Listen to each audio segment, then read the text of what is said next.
जब भी हम लोग इस समय दिल्ली विश्वविद्यालय के गेट नंबर 4 पे बैठे हैं, यूनिवर्सिटी ऑफ दिल्ली के गेट नंबर 4 पे आर्ट्स फैकल्टी के बाहर, और बड़ा दुर्भाग्य हमारा ये है कि आज देख लो समाज साथ बैठा है और कॉन्जिक्यूटिवली लगातार ये तीसरा अटैक आज हम पे हुआ है। तीसरा अटैक बार बार जो मेरे केस में आईओ साहिबा हैं, जो एसीपी हैं रैंक की, उनको मैंने बार बार कहा सुरक्षा मुहैया कराइए, गाड़ी पीछा कर रही है, नहीं करवाई। डीसीपी साहब को मैसेजेस लिखे कि डीसीपी साहब इस तरीके से गाड़ी पीछा कर रही है, और यहाँ पे जो गुंडे हैं यूनिवर्सिटी के अंदर जिन्होंने कॉन्फ्रेंस हॉल के बाहर गेट नंबर 4 के सामने मेरे पे अटैक किया, उस दिन वॉशरूम वाली घटना, जब वॉशरूम जाने के लिए मना किया तब भी कोई सुरक्षा मुहैया नहीं करवाई। और उसके बाद आज तीसरा दिन आप ये देख लीजिए, हम अपने धरना स्थल की स्टेज पे बैठे हैं। जो लोकतंत्र में हम रहते हैं, संविधान जो हमें इजाजत देता है, अधिकार देता है पीसफुल प्रोटेस्ट की, ये उस जगह पे हम बैठे हैं। और ये जितने लोग आप यहाँ देख रहे हैं, और कुछ लोग उस साइड भी हैं, हम नहीं चाहते उन पे कैमरा पैन करना क्योंकि हर एक की प्राइवेसी है। जितने लोग यहाँ पे हैं ये सब चश्मदीद गवाह हैं आज क्या हुआ है। आज फिर से हम पे अटैक हुआ। एक लड़का निहत्था बिना किसी स्कूटर या बाइक के 2 हेलमेट हाथ में पकड़े हुए यहाँ तक पहुँच गया, जो कि हमारे साथी संजीव को अपना नाम बाद में चलता चलता अमित बता रहा था, जब वो कह रहा था बिगाड़ लो जो बिगाड़ सकते हो, मेरा कुछ नहीं कर सकते तुम, मेरा नाम अमित है। अमित यहाँ खड़े होके मेरी साथी नेहा मेरे साथ बैठे ये मन संचालन कर रही थी, और हमारे कुछ साथी पीछे खाना खा रहे थे क्योंकि भूख भी लगती है, टाइम इस तरीके का था। और यहाँ पे मंच से जो हमारे स्पीच चल रही थी एक सज्जन की, और मैं यहाँ नीचे बैठी थी। मेरे साथ ही पास में ये जो मेरे उल्टे हाथ पे बैठी हैं, ये माता जी है किसकी, जो अभी 1 सितंबर को इंस्टीट्यूशनल मर्डर हुआ मेरे भाई अनिल कुमार का आईआईटी दिल्ली में। ये 3-4 दिन से माता जी इस आंदोलन पे है, न्याय मांगने के लिए, एफआईआर दर्ज करवाने के लिए कि मेरे बेटे का इंस्टीट्यूशनल मर्डर हुआ है, वो सुसाइड नहीं है। जो वीडियोस हमारे पास आई हैं वो इंस्टीट्यूशनल मर्डर है, हत्या है, वो सुसाइड नहीं है जो हमने देखा है। इनके केस भी मिशन सेव कॉन्स्टिट्यूशन कर रहा है, और अभी हम लोग ये माता जी यहाँ बैठी हैं, न जाने किसकी जान को वो आदमी आया था यहाँ पे, इतना गुस्से में, इतना आक्रोश में हमारा मन चल रहा था। तो मैंने कहा आप रुकिए 2 मिनट, आप क्या बोल रहे हैं। हमें भड़काने लगा, उकसाने लगा, न्यूसेंस क्रिएट करी। 2 हाथ में हेलमेट थी। जब मैंने उसे रोका कि आप साइड पे जाएं, तो वो कहते मेरे साथी आशुतोष आगे हैं। कल रात को मेरे साथी, दे दो थोड़ा स्पेस, इन पे आशुतोष पे अटैक हुआ है। कल रात को हमने थाने में जाके एफआईआर करवाने की कोशिश करी SC/ST एक्ट में, तो एफआईआर दर्ज नहीं करी SC/ST एक्ट में, सिर्फ कंप्लेन ले ली। आशुतोष पे अटैक हुआ इस धरने को लेकर, वो आशुतोष खुद बताएंगे।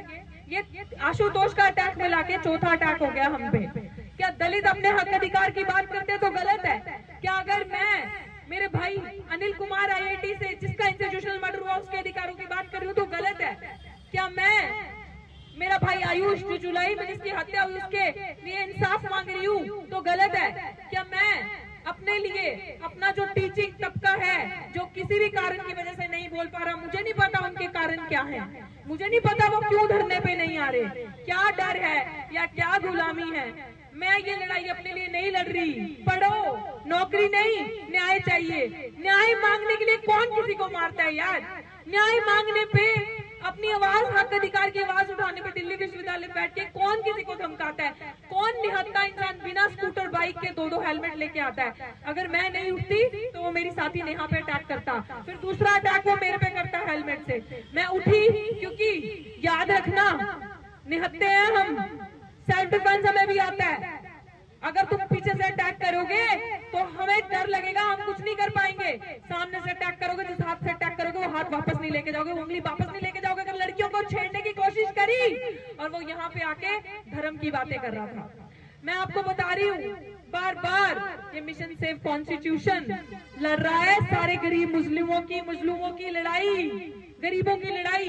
क्यों लड़ रहा है? क्योंकि जिनकी कोई नहीं सुनता उनकी मिशन सेव कॉन्स्टिट्यूशन सुनता, उनकी बात हम करते हैं। हम संविधान को मानने वाले, संविधान को बचाने वाले हैं। संविधान डॉक्टर बाबा साहब भीमराव अम्बेडकर का लिखा हुआ जो अखंड भारत की बात करता है, जो सबको रिलीजियस फ्रीडम देता है कि तुझे मंदिर जाना है जा, तुझे गुरुद्वारे जाना है, चर्च जाना है, तुझे कहीं पे भी जाना है, तेरी इच्छा, तुझे जिसको पूजना है, तेरे को फ्रीडम फ्रीडम है, लेकिन जब दलित आदिवासी यहाँ बैठ के अपने हक अधिकार की न्याय की बात कर रहे हैं तो उनका गला क्यों घोटा जा रहा है। ये तीसरा अटैक है। पहला अटैक वॉशरूम ना जाने देने के लिए, दूसरा अटैक जब वॉशरूम के दरवाजे बंद कर दिए पहला वो, दूसरा अटैक गाड़ी की वीडियो के साथ साथ पूरी नंबर भी दे चुकी हूँ दिल्ली पुलिस को, बता चुकी हूँ इस नंबर की गाड़ी मेरा पीछा कर रही थी। बताओ क्यों, कैसे मैं डर गई थी उस दिन जब पीछे से कोई वार करेगा तो क्या करेगा कोई, लेकिन कोई सिक्योरिटी नहीं, कोई साथ नहीं। और उसके बाद आज ये चौथा अटैक। अब ऐसी सिचुएशन बन गई है कि हमें कभी भी कुछ भी हो सकता है, लेकिन हमारे बहुजन नेता, हमारी बहुजन पार्टी, हमारे बहुजन संगठन जो कुछ आए हैं उनका सम्मान है, जो आए, लेकिन आके जो कहते हैं हम साथ हैं, हम आपके साथ खड़े हैं, वो हमें 8 बजे 7 बजे के बाद यहाँ कोई नहीं दिखता। अरे हम अधिकार ही तो मांग रहे हैं, हम न्याय तो मांग रहे हैं। यहाँ हजारों की तादाद में अब प्रोफेसर हैं, असिस्टेंट, एसोसिएट, एडहॉक पे हमारे साथी। मैं तुमसे क्या गिला शिकवा करूं, मैं तो सारे एडहॉक्स की लड़ाई लड़ रही हूँ, क्योंकि मुझे सपना है मेरा सबको परमानेंट करवाने का, सबको एब्जॉर्ब करवाने का। ये मेरा सपना है, ये मैंने ठाना है।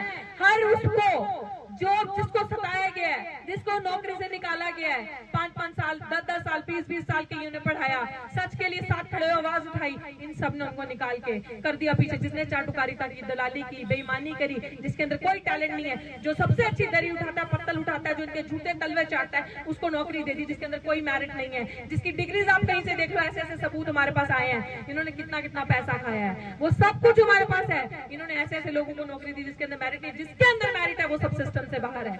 मैं बता रही हूँ, आज जो डूटा में बैठे हैं वो गुंडे हैं, वो हमारा साथ नहीं दे रहे, वो हमें मारना चाहते हैं। आज का एनडीटीएफ जो है, अगर वो टीचर्स के साथ हितैषी होता, हमारा विरोधी नहीं होता, स्टूडेंट का हितैषी होता, तो वो आज यहाँ बैठा होता। लेकिन सब अपने गद्दारों को पहचानो। देखो किस तरीके से एक शिक्षिका दलित समाज की, क्या मैं भारत की बेटी नहीं हूँ? क्या बेटी बचाओ बेटी पढ़ाओ करते हो, तो यहाँ जब बेटी पढ़ रही थी, अच्छे से जा रही थी, तो वो भारत की बेटी नहीं है? मेरा कोई हक अधिकार नहीं है, मैं न्याय के लिए बात नहीं कर सकती, देश का संविधान मुझे इजाजत नहीं देता, आपके तरीके से इजाजत देगा। आप आके यहाँ पे गलत बात करोगे, वो इंसान यहाँ पे आके धार्मिक बातें करने लगा, उस इंसान ने यहाँ का माहौल खराब कर दिया। शुक्र है हम जब चिल्ला रहे थे, एक पुलिस वाली महिला आई, उसने देखा हम जब अपने डिफेंस के लिए लड़ रहे थे, तो वो फटाफट हमारे बचाव में आई आगे। उसने देखा कि ये क्या हो रहा है, लेकिन एक पुलिस वाले भाई साहब उस गुंडे को अमित नाम के बाहर ले गए, हाँ, कंधे पे हाथ धर के ले गए कि जैसे दोस्त मैं हूं ना, तू क्यों डर रहा है, तू क्यों घबरा रहा है। वो इतना बदतमीज था कि हमने जोर जोर से संविधान को बचाने के नारे लाए, बाबा साहब के नारे लगाए, और वो एग्रेसिवली फिर भी हम पे अटैक कर रहा था, फिर भी हमें गाली देके जा रहा था। महिला विरोधी था, वो महिलाओं पे अटैक करने आए थे, क्योंकि हम दलित महिलाएं हैं, हमारा कोई नहीं है, हमारी पार्टी भी हमारी नहीं सुनती, हमारे संगठन भी हमारे नहीं सुनते। दलित महिला, वैसे महिला, एक वो शोषण सबसे ज्यादा प्रताड़ना, दूसरा एक दलित होना इतना बड़ा पाप है इस देश में कि आज आप देख लो, ये इन सब कुछ 131 एमएलए होने के बावजूद, सत्ता में संख्या में इतने भारी होने के बावजूद आज इंसाफ की गुहार लगा रहे, लेकिन कोई इंसाफ नहीं। अगर ये माए, ये अम्माएं आगे नहीं आती तो वो हम पे बुरा अटैक करता। ये पीछे मेरे भाई करते, वकील साहब, एडवोकेट बेनीवाल साहब मौके पे थे, तो जैसे इन्होंने देखा कुछ हो रहा है तो हमारा बचाव किया। प्रोफेसर श्यामलाल जी यहाँ से निकल रहे थे, वो अपने चुनाव की मांग कर रहे थे, चुनाव के लिए प्रचार कर रहे थे, आगे पीछे जा रहे थे, दोस्तों से मिल रहे थे। उन्होंने जब देखा कुछ हो गया, एक वही प्रोफेसर दिल्ली विश्वविद्यालय में है जो बार बार यहाँ आते हैं हमारा हाल पूछने कि क्या हुआ, सब ठीक है ना, मैं न्याय के लिए लड़ूंगा, मैं खड़ा रहूंगा, तू डरना नहीं, हटना नहीं, इंसाफ की लड़ाई है, तुम्हारे साथ बहुत गलत हुआ, ये जो तुम्हारे साथ हुआ मैं इसलिए लड़ रहा हूँ ताकि ये किसी और दलित टीचर के साथ, दलित प्रोफेसर के साथ ना हो, मैं इसलिए लड़ रहा हूँ। अब ये आप लोग देखो कहाँ खड़े होना है। मैं चाहती हूँ कि मेरे इस प्रोटेस्ट के चलते मेरे साथी जो आशुतोष के साथ हुआ वो बताएगा कि उसके साथ कल रात को क्या हादसा, वो कैसे उस पर अटैक हुआ। अब ये अटैक दिल्ली पुलिस बताएगी कि ये मेरे पे था अटैक या आयु जो हमारा भाई अनिल कुमार है, जो उसके माँ बाप 3-4 दिन से यहाँ निहत्ते बैठे हैं, गरीब बुजुर्ग लोग, अपने ब्रिलियंट बच्चे की जिसका इंस्टीट्यूशनल मर्डर हुआ, हत्या, उसके लिए था ये अटैक कि उसकी एफआईआर लॉन्च करने के लिए हम मांग कर रहे हैं SC/ST एक्ट के अंदर, या ये अटैक मेरे पता, ये दिल्ली पुलिस जवाब देगी, क्योंकि दिल्ली पुलिस मिली हुई है DU प्रशासन से, और DU यहाँ का वाइस चांसलर जिससे हम उम्मीद करते हैं, जो कुलपति है, जिससे हम उम्मीद करते थे गरीबों की सुनेंगे, दलितों की सुनेंगे, न्याय देंगे, उन्होंने हमारी नहीं सुनी। आशुतोष, मैं चाहती हूँ आप बताओ आपके साथ कल क्या अटैक हुआ। जय भीम साथियों, कल रात करीब 10-10:30 बजे के हम लोग, मैं और मेरे दो साथी अपने फ्लैट से निकल के डिनर के लिए जा रहे थे। तभी एक रास्ते में एबीपी का कार्ड होल्डर मेंबर, उसका नाम भी प्रिंस सिंह है, जो LC2 का भी करंटली प्रेसिडेंट बना है। तो उसने पीछे से पहले तो एक कमेंट किया कि ये व्यक्ति हमेशा प्रोटेस्ट में रहता है, इसको देख लेंगे। मतलब एक तरीके से प्रोटेस्ट को तुम सामने लाके और पूरे प्रोटेस्ट पे जो बहुजन आंदोलन हो रहा है उसको अटैक करने की पूरी प्लानिंग उसकी बाहर आई। मैं फिर कुछ नहीं बोला, मैं शांति से चलेगा, फिर से कुछ बोला, मैं वापस आया। मैं बोलो भाई क्या बोल रहे थे तुम लोग? तो वो डायरेक्ट मुझे धमकी देता है कि तू क्या है, क्या कर लेगा। मतलब इतनी एब्यूजिव लैंग्वेज में बोला, वो कास्टी स्लर बोल रहा था। लगातार मेरी जाति को गाली देते हुए लगातार करीब 5 मिनट तक मुझसे बहस करता रहा। और हम रात 10:30 बजे के बाद पुलिस को बुलाया, लेकिन 1.5 घंटे तक कोई पुलिस नहीं पहुंची। उसके बाद पुलिस बूथ पे हम गए, वहां भी पुलिस वाले ने लॉक करके चला गया। जो रिटर्न कंप्लेंट थी उसने खुद साइन कर दिया उस पर। फिर हम रात के 1:30 बजे हम गए, जो मॉडल टाउन थाना लगता है जो विजयनगर का, उस थाने के अंदर कम से कम 12-13 गाड़ियां खड़ी थी और पुलिस ऑफिसर थे। 112 पर लगातार कॉल कर रहे थे 1.5 घंटे से, कोई नहीं आया। हमारे पास वीडियो है, वीडियो बना के ले गए थाने के अंदर जाके कि जब आपके पास गाड़ी थी, जब मेरे पर अटैक हो रहा था, हमारे साथियों पर अटैक हो रहा था, एक बहुजन आंदोलन जो आज दिल्ली यूनिवर्सिटी की धरती पर चल रहा है, जो लगातार बहुजनों को उनके न्याय के लिए बोल रहा है, जो लगातार मिशन सेव कॉन्स्टिट्यूशन जिसकी अगुवाई में वो आंदोलन चल रहा है, वो यहाँ स्टूडेंट बहुजन समाज से जो आते हैं, प्रोफेसर डॉक्टर ऋतु उसमें एक सबसे आगे रही है। तो उस आंदोलन को अटैक करने की पूरी कोशिश की गई मेरे थ्रू। और एक प्रोटेस्ट में वही व्यक्ति ID कार्ड मांगता है मेरा। मैं पिछले 4 साल से इस दिल्ली यूनिवर्सिटी में हूँ, लगातार यहाँ के बड़े बड़े आंदोलन में मैं पार्टिसिपेट किया हूँ, बड़े बड़े आंदोलन को मैंने लीड किया है। उसके बावजूद भी उसकी हिम्मत इतनी होती है कि प्रोटेस्ट के अंदर घुसकर मेरा ID कार्ड मांगता है। आज वही सेम घटना यहाँ पर हुई, जब एक व्यक्ति, उसके साथ मैंने पहचाना एक व्यक्ति ऑल इंडिया स्टूडेंट एसोसिएशन का व्यक्ति था।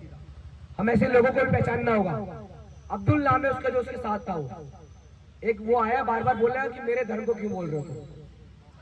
हम बोलना चाहते हैं कि हम उसके धर्म के खिलाफ कुछ नहीं बोल रहे थे। हमारे खिलाफ हो रहे अत्याचार, जो लगातार उस व्यवस्था में हमको नीचे दबाकर, हमको सप्रेस करके, एजुकेशन से दूर रखकर जो हमारे खिलाफ जातिगत जो अत्याचार हुए, दलित महिलाओं के साथ तमाम तरीके की पीड़ा हुई, उसके खिलाफ अपनी आवाज है, हमारी आवाज। अगर उनको लगता है, मैं एक 1995 में जब खच्ची रामन से बैन हटा था, इलाहाबाद हाईकोर्ट का एक बैन है, उसको पढ़ लीजिए, उस व्यक्ति को भी पढ़ना चाहिए। अगर हम लोग अपने खिलाफ हो रहे अत्याचार के खिलाफ आवाज उठाते हैं, तो ये इसका मतलब कतई नहीं है कि हम उनके धर्म के खिलाफ बोल रहे हैं। अगर उनको लग रहा है, इसका मतलब कहीं ना कहीं उनके धर्म में खोट है, उनको एक्सेप्ट करना पड़ेगा, उसको बुलाना पड़ेगा। वरना हम ब्राह्मणवाद के खिलाफ इसी तरीके से, मनुवाद के खिलाफ इसी तरीके से आवाज उठाएंगे और लड़ेंगे। जब तक ये जातिगत एट्रोसिटीज, जब तक ये पितृसत्तात्मक महिला विरोधी नीतियां, ऐसे व्यक्ति लोग इस कैंपस में, इस इंडिया में पनपते रहेंगे, उसके खिलाफ हम इसी तरह से आंदोलन करके आवाज उठाएंगे। हमारी आवाज तमाम उन 85% बहुजनों के साथ है। हमारी आवाज उन मेहनतकश लोगों के साथ है, जो लगातार यहाँ मेहनत करके यूनिवर्सिटीज में आते हैं, लगातार मेहनत करके PhD करके प्रोफेसर बनते हैं। तो हम लोग जो IITs और तमाम ऐसे SU हैदराबाद जैसी यूनिवर्सिटीज में, JNU यूनिवर्सिटीज में जो इंस्टीट्यूशनल मर्डर हो रहे हैं, उनके खिलाफ भी हमारी आवाज है। चाहे वो साथी रोहित वेमुला रहा हो, या फिर अनिल कुमार रहे हो, या फिर पायल तड़वी, या दर्शन सोलंकी, आयुष, ये तो वो लोग जो हाईलाइटेड हो जाते हैं। ऐसे लोग तमाम घुट घुट कर उनके साथ हैरेसमेंट हो रहा है, जाति के नाम पर हैरेसमेंट हो रहा है। आज भी तमाम हॉस्टल्स में जाइएगा तो यहाँ वो ऐसे लोग भटकते रहते, देखते रहते हैं, ताकि ये लोग जो हम पढ़ते हैं यहाँ पर एक इंटेलेक्चुअलिटी दिखाते हैं कि जो हमारे अंदर वो है। हम हर तरीके से मेहनत करना जानते हैं, हम मेरिट में भी कॉम्पीट करना जानते हैं, हम इंटेलेक्चुअलिटी में भी कॉम्पीट करना जानते हैं, हम पॉलिटिक्स में भी कॉम्पीट करेंगे, हम आंदोलन में भी कॉम्पीट करेंगे। हम लोग लड़ेंगे, जब तक इस तरह की एट्रोसिटीज होती रहेंगी हम लोग लड़ेंगे। जय भीम साथियों। अंत में मैं यही कहूंगी कि ये बार बार ध्यान रखें, जो मैं बार बार कहती हूँ कि हम पीस, एक सेकंड बैठे रहे, क्या करते हो, हम पीस को मानने मेंटेन करके रख रहे हैं, लॉ एंड ऑर्डर को मेंटेन करके रख रहे हैं। मैं मीडिया में भी ये चीज कह दे रही हूँ, मैं अपने हर media channel, social media channel पे बार बार ये चीज शेयर कर रही हूँ कि हमारे लोग पिछले 28 दिन से शांतमयी तरीके से आंदोलन कर रहे हैं। हम संविधान के ना 1 इंच आगे हैं ना बाहर है, संविधान के दायरे में है। अगर कोई न्यूसेंस क्रिएट करता है, आतंक माहौल बनाता है, यहाँ पे आके बदतमीजी करता है, लड़ता है, धार्मिक बातें करता है, तो वो गुंडा इनका होगा, हमारा नहीं होगा। ये वाइस चांसलर साहब गुंडे भेज रहे हैं, सविता रॉय गुंडे भेज रही है हमें मारने के लिए, मरवाने के लिए, और इसमें पुलिस प्रशासन पूरा मिला हुआ है, सरकार मिली हुई है। ये इनकी शह से हो रहा है। हम आपको यहाँ से, इस मंच से ये मैं बार बार चीज कह रही हूँ कि अगर देश के प्रधानमंत्री जी, गृह मंत्री जी, अगर आप सिर्फ प्रधानमंत्री एक पार्टी के नहीं हो, पूरे देश के हो, तो हमें सुरक्षा मुहैया करवाओ, दलित आदिवासियों को न्याय दिलवाओ। आपकी आंखों के सामने ये सारी चीजें हो रही हैं।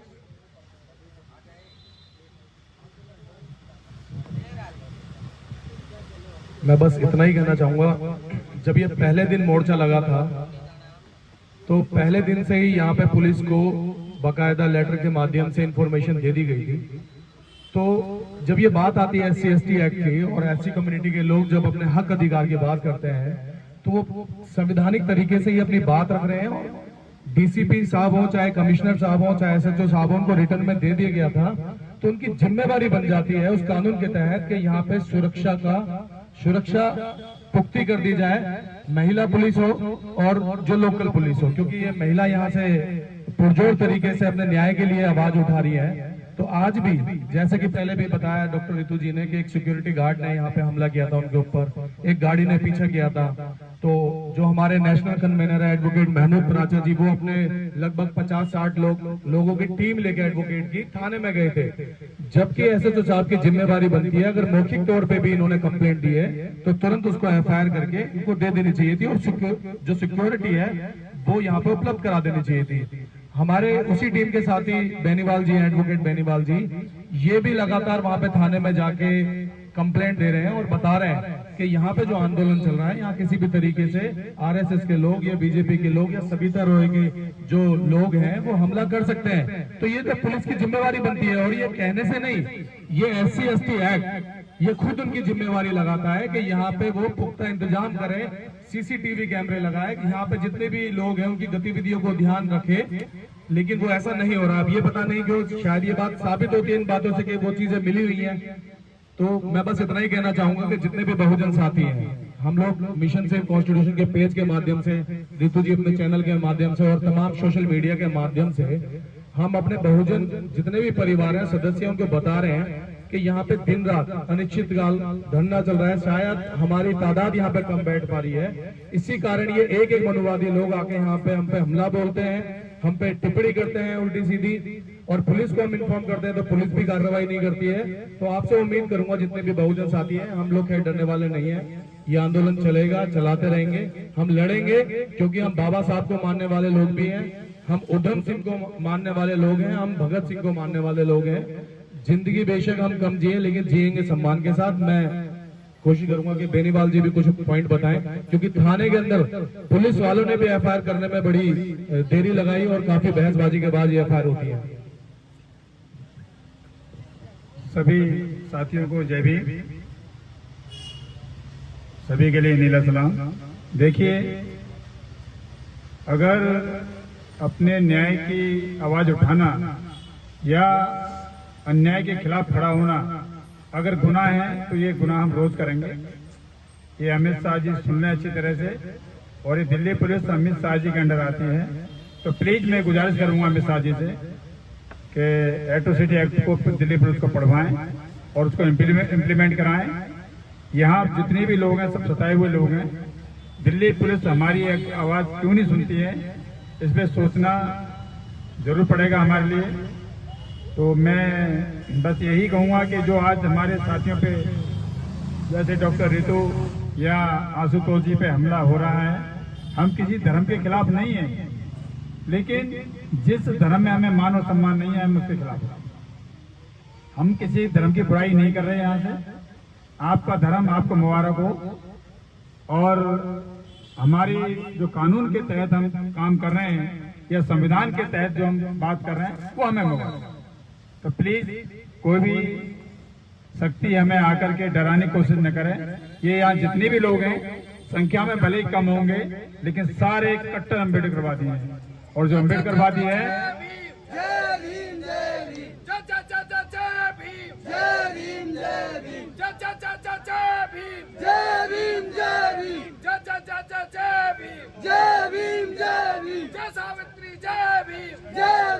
जय भीम, जय भूले, जय भीम, जय भीम, जय भीम, जय भीम, जय भीम, जय भीम, जय काशीराम, जय भीम, जय भीम, जय भीम।